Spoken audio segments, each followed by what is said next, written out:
Collins. What's going on in Ukraine, man? Well, a few things. No shopping tonight at Kmart?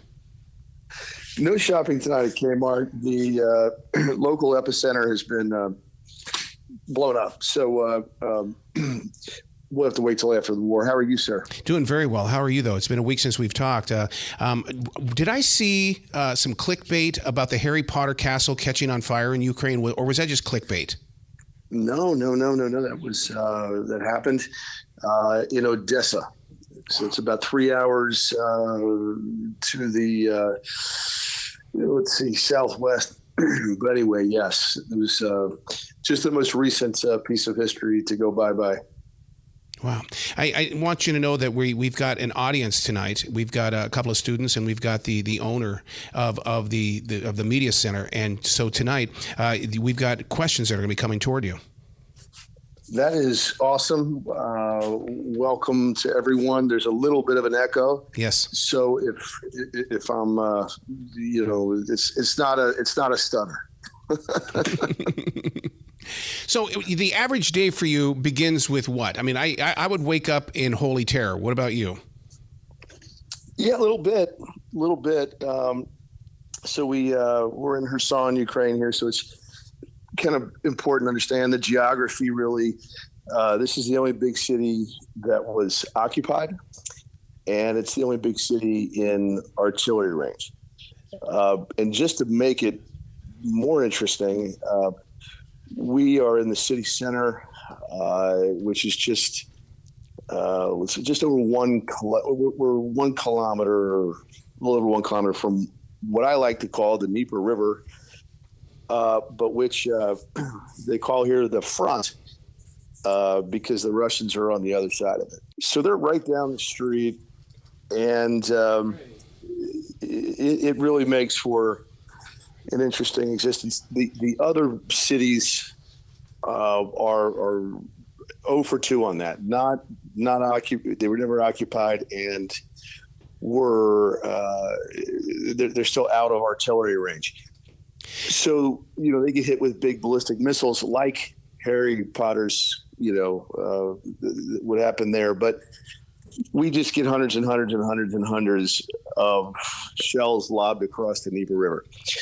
So the most ferocious part of that is overnight. And it's 2 a.m. here right now, and the Russians are reloading. Wow. So,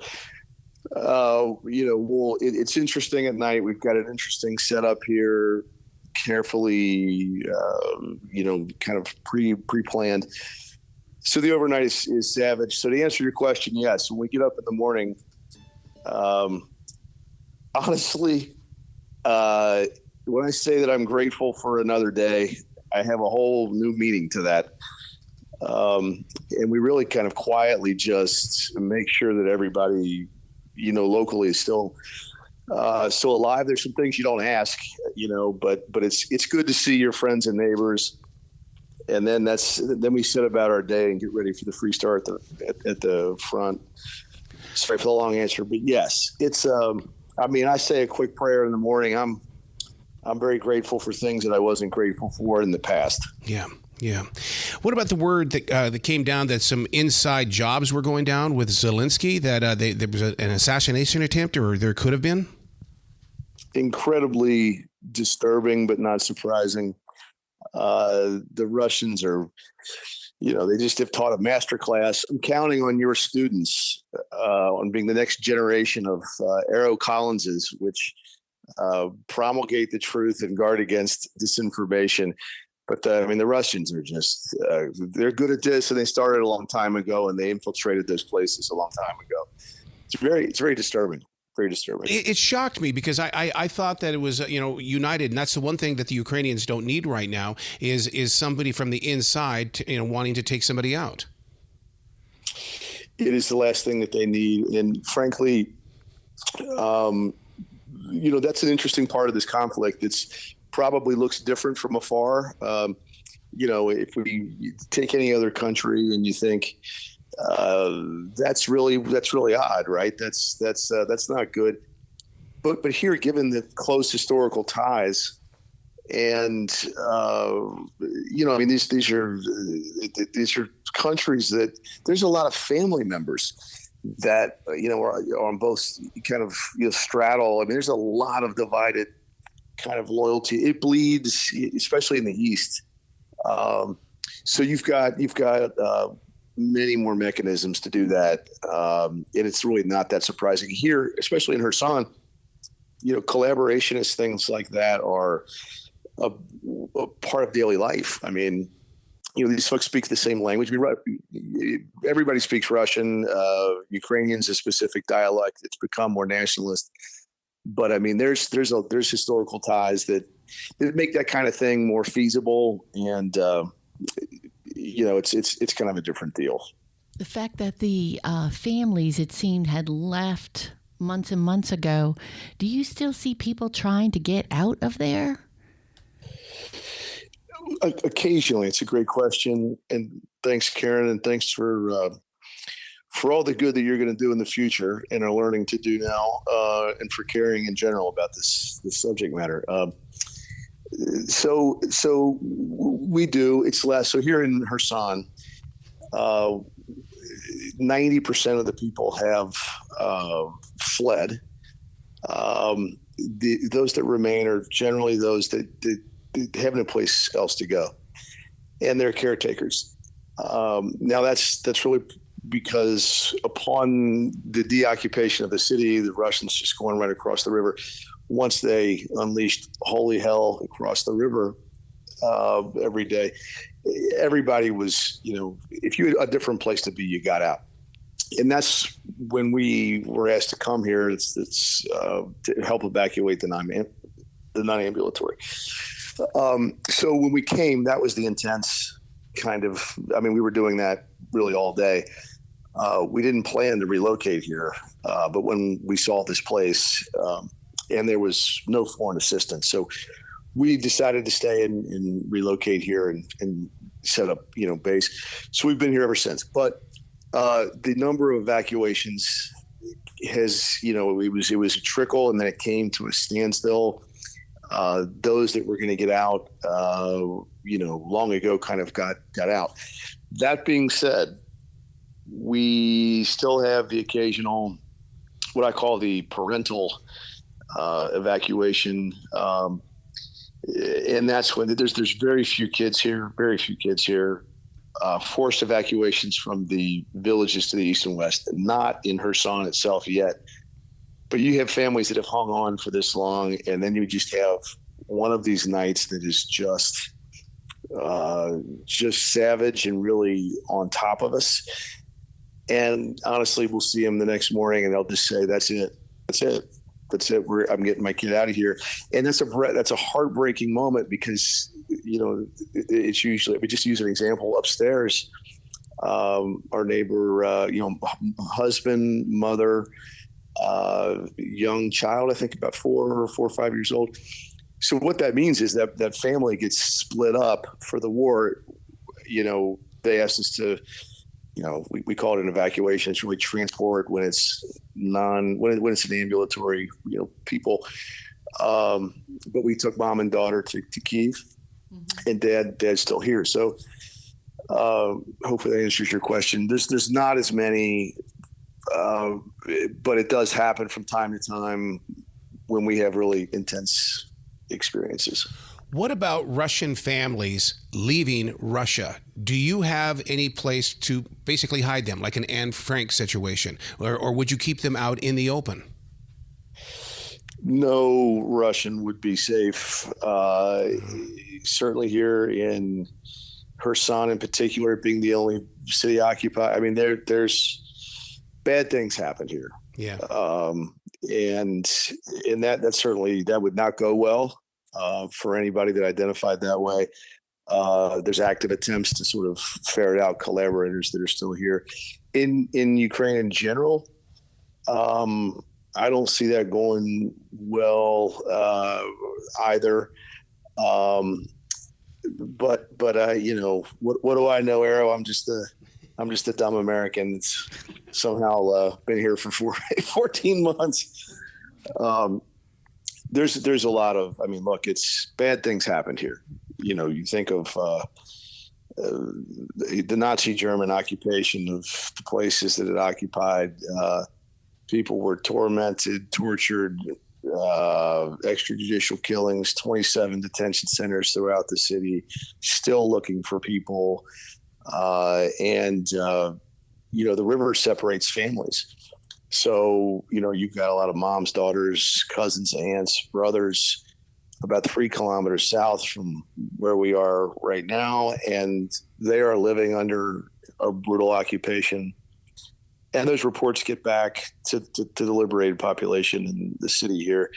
I would issue a travel advisory to any Russian to pick a different place to chill than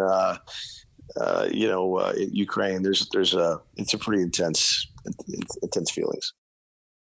What's some of the most wildest things have you seen? I know you mentioned right now that basically they're it's nonstop killing and places are getting blown up and it's holy hell. But what are some of the wildest things that you've seen personally that left you shocked and you're just like, wow? Yeah, thanks for the questions.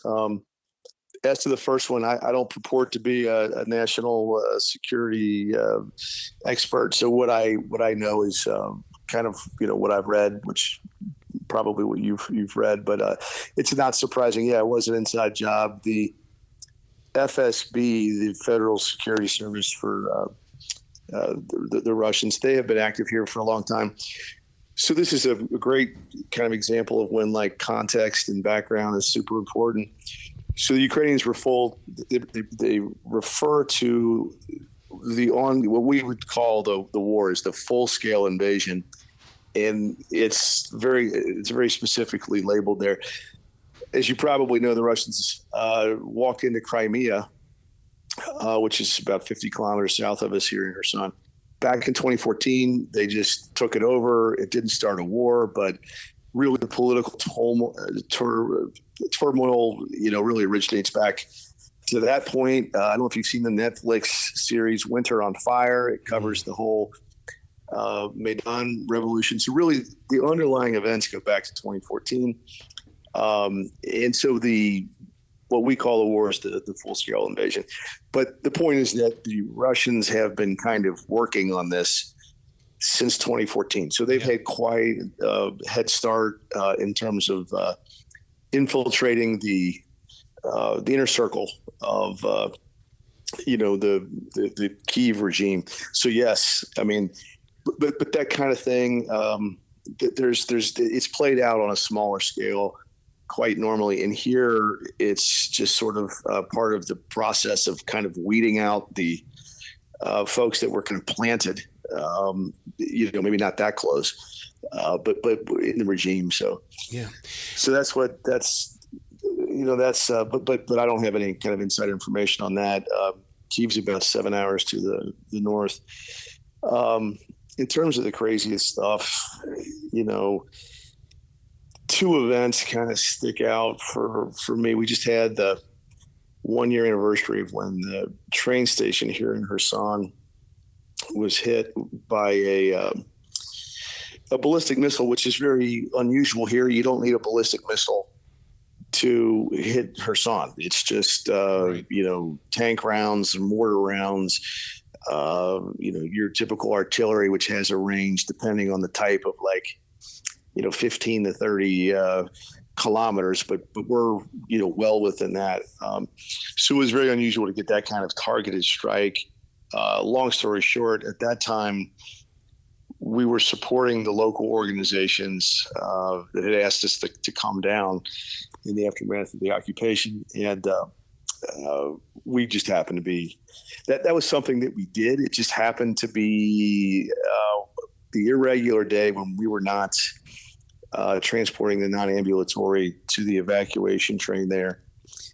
And I had never, really been on the scene of something like that before. And we were right nearby delivering some humanitarian aid, and just a horrific thing. I actually forgot that when that happened, it's very intense life. But a local who I had some pretty intense interaction with that day, 2 days ago, sent me one of the photos that had been taken that day, and that I just happened to be in. I've never been a part of. I've never stepped over dead bodies before. I think that's the only time that kind of scene. I mean, just to be on the scene of something like that, a big, the Russians struck that right at the peak hour where, all the train station was packed. But the memory kind of just shut down. I still really don't remember everything that transpired there. And ultimately, I ended up attending to a grandmother that was pretty in pretty bad shape herself. So that sticks out. The day that I probably will never, I wish I could forget it, is the day that's the Nova Kakhovka dam break, which got a lot of international attention. The Russians mined and they blew up the Nova Kakhovka dam, which is located not far up the Dnieper River. So that day began for me with a call from the local administration, which is the local, governing authority. It's martial law. Our close friend there. This was last summer, and then the Russians blew up the dam. We've got 4 or 5 hours before this huge body of water puts a lot of places here in the city, underwater. Can you help us out? Yes, of course. So we were assigned to the Ostrov, which means island. And this place has always been ominous for me. When I first got here, they referred to the island. I said, okay, does the island have a name? It doesn't have a name. It's just the Ostrov. It's the only place more dangerous than the riverbank is the island in the middle of the Dnieper River. Oh, God. So this was going to be underwater in 4 to 5 hours. Long story short, it was myself and John, the American with me, my longtime friend, our 2 vehicles, and a guy named Pasha.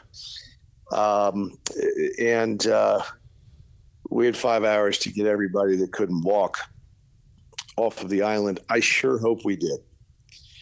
And we were given sort of administrative lists from the government, which weren't all that great. But as the island slowly, accumulated water, at some point, difficult decisions had to be made.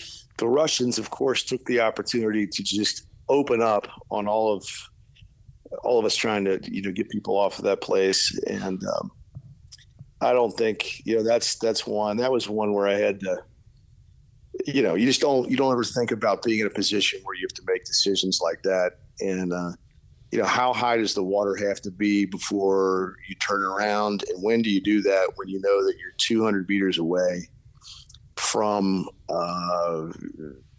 2 people that can't walk, and they're going to perish if you don't get to them.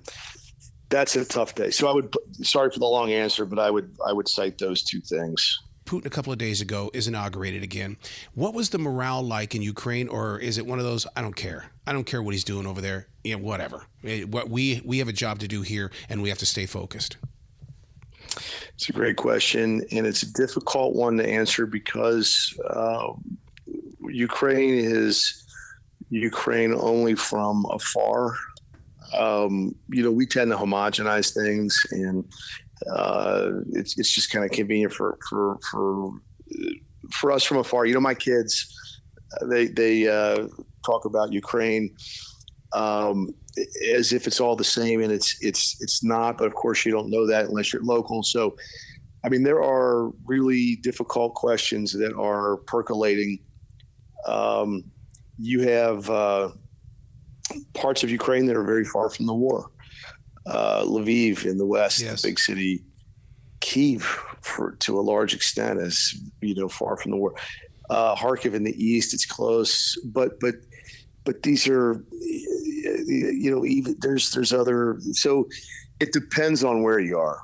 Is what I'm trying to say. There is very natural questions that come up. If you're in the west of Ukraine, that's a different country. That's. I mean, it's not literally a different country, but it's that's how it's referred to. And when we leave Kherson and drive even an hour north, Christina, our teammate, she's 23 years old. She's lived through the occupation, just a stone cold hero, chose to stay here and help her people. We're honored to have her on our team. She talks about this. I mean, it's just, she's in shock. So these places they do have epicenters. They do have, I mean, it's like real life, and every once in a while they get hit by missiles. That's what you read about. That's what the headline is about. That is so far removed from a place from Kherson, Ukraine. So the answer to that question is different in different places. And ironically, the further away from the war, the more patriotic, the diction, I mean, for me, if I can speak frankly, my impression is the further away you are from war, the more people stick their chest out. And it's those folks who are decrying Putin the loudest, those that have experienced war, and especially those that have experienced it in a way that the people of Kherson have experienced it. It is it's kind of like battle-hardened soldiers of World War II in 1944, 1945. Nobody's screaming at Hitler. Nobody's screaming at Tojo. These are people that have experienced the horror of war and just want it to stop. Wow. So the reaction is more muted from those constituencies. Wow. So where can people go to find out more about you and to give to your project? Thank you so much, Arrow. It is worldaidrunners.org, worldaidrunners.org, or Ben Dusing, the Facebook page. We're a self-financed organization. We appreciate donations. 100% of that goes to buy basic food, basic hygiene, basic medicine for the people of Kherson, and we really appreciate that support. Dude, so you still got plans on coming home? Leaving 3 days, Arrow, and this is I am super excited to see my kids. My daughter just was she was just all conference, lacrosse, regional. So that was my morning. I woke up this morning to the things exploding all around and news from my daughter back home that she had been named to the all-tournament team. So I'm really happy about seeing them and go, it's going to be tough to leave this place, man. I was going to ask that. And is it going to be tough to leave your home, to go back? It is. You asked that question exactly right. I have 2 homes now. Mm-hmm. And, it's not humanitarian. These are our friends and neighbors, and they are the bravest, strongest, toughest, kindest, most compassionate. The connection between suffering and gratitude is never more palpable for me than here. So I don't know how I'm going to say. I mean, I'm already crying. You're making me cry right now, Arrow. Thanks a lot, man. Well, dude, when you come back to America, I still want to have that conversation. I enjoy this conversation so much. I appreciate what you do.